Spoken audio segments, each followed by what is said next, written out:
Concendo sodalitas. A neutralidade da fonte. A ilusão do bem e do mal. Saudações, amados fratres e sorores da Concendo. A fonte una, a consciência pura, que somos nós mesmos na unidade de nosso excelso pleroma, é por muitos interpretada como harmonia perfeita, fundamentada em amor e altruísmo infinito, como se suas criações fractalizadas evoluíssem inevitavelmente de civilizações polarizadas para sociedades de perfeição última. É necessário, contudo, desmistificar essa visão, pois, em sua essência, a consciência pura é neutra e não faz distinção real entre o bem e o mal, sendo esses conceitos estritamente restritos ao campo da dualidade. Isso é lógico, pois o cenário não dual é livre de conceitos e ideias. Os juízos duais são irrelevantes para a fonte. O negativo e o positivo são rótulos válidos apenas dentro do sonho.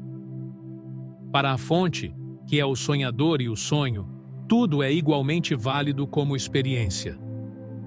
O prazer de uma conquista, a alegria de um reencontro, a dor de uma vítima e o deleite cruel de um algoz são, em última instância, apenas diferentes qualidades de sensação na consciência una. Para a consciência, o amor não reside no sentimento dual do amor emocional, mas na própria experiência da não separação.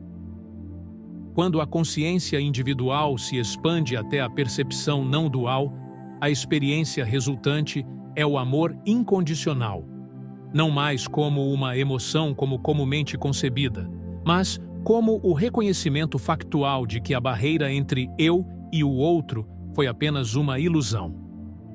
Se, por um lado, toda a alegria, êxtase e prazer do universo são, em sua essência, a fonte, celebrando a si mesma em expansão e deleite, o riso de uma criança, o arrepio ante a beleza sublime, o êxtase de um reencontro, tudo isso é a consciência una, experienciando-se como plenitude, conexão e fruição absoluta.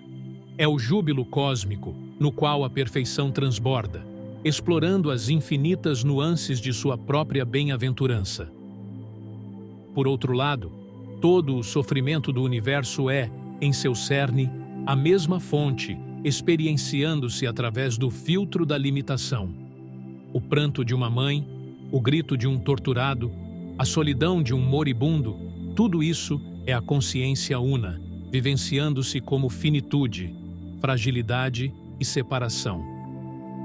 É o sacrifício cósmico, onde a perfeição se fragmenta voluntariamente para saborear a totalidade de seu próprio potencial, inclusive na face da imperfeição e da angústia. Compreende-se, assim, que o divino não é um pai amoroso, no sentido antropomórfico, mas a impessoal consciência que, para ser verdadeiramente tudo, deve igualmente ser o nada, expressando-se em sua infinita capacidade, tanto no êxtase do santo quanto na insensibilidade do torturador, tanto na compaixão que une quanto no ódio que separa, tanto na criação mais sublime quanto na destruição mais implacável. A grandeza da fonte não está em escolher a luz e rejeitar a sombra, mas em sustentar ambas com igual e absoluta neutralidade. Viver a partir desse reconhecimento, no entanto, não é um chamado à indiferença moral, mas uma convocação ao mais profundo repouso.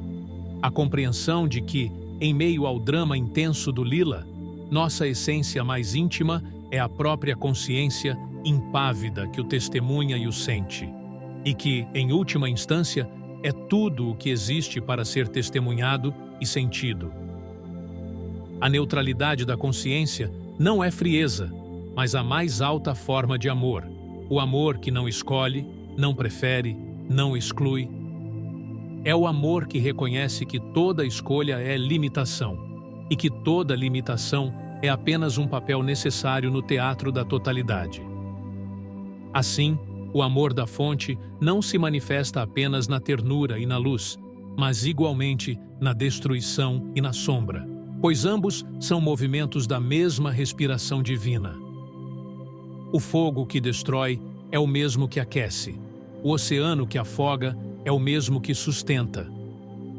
Quando a consciência fragmentada julga algo como mal, ela o faz a partir da perspectiva da separação, pois só quem se sente apartado da totalidade pode condenar uma de suas partes.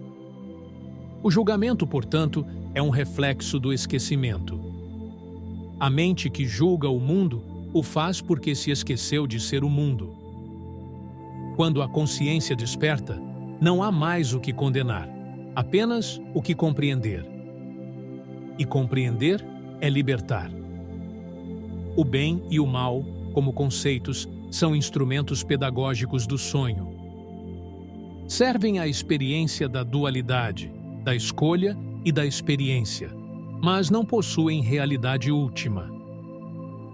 A consciência permite que existam para que a alma experimente contraste, aprenda discernimento e, finalmente, transcenda ambos. Assim, o mal não é o oposto do bem, mas o espelho através do qual o bem se reconhece, até que ambos se dissolvem no reconhecimento da unidade. Dentro do campo dual, a dança entre o construtivo e o destrutivo é o próprio movimento da vida. Se a fonte retirasse o negativo, cessaria também o impulso criador, pois toda força criativa requer tensão, contraste e desequilíbrio. É no atrito entre os polos que a energia se manifesta. É na alternância entre expansão e contração que o cosmos respira.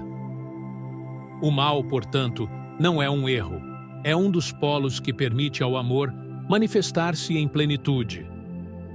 Quando o buscador desperta para o reconhecimento de que ele é a própria consciência que testemunha, algo profundamente silencioso ocorre.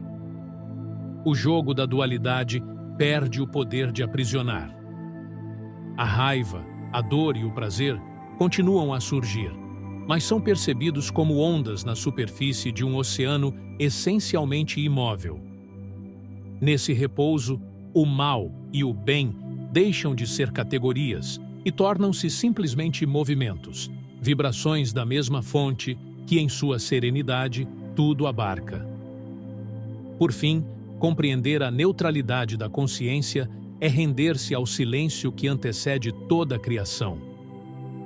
É reconhecer que o universo não foi criado por um Deus moral, mas pela própria plenitude, que, sendo tudo, nada exclui. No mais alto grau da percepção, até mesmo a busca por luz se dissolve, pois descobre-se que a luz e a sombra são apenas expressões da mesma neutralidade divina, o ponto imóvel no qual tudo nasce, vibra e retorna. Na eternidade do que nunca nasceu, com sinceros votos de despertar, Concendo Sodalitas.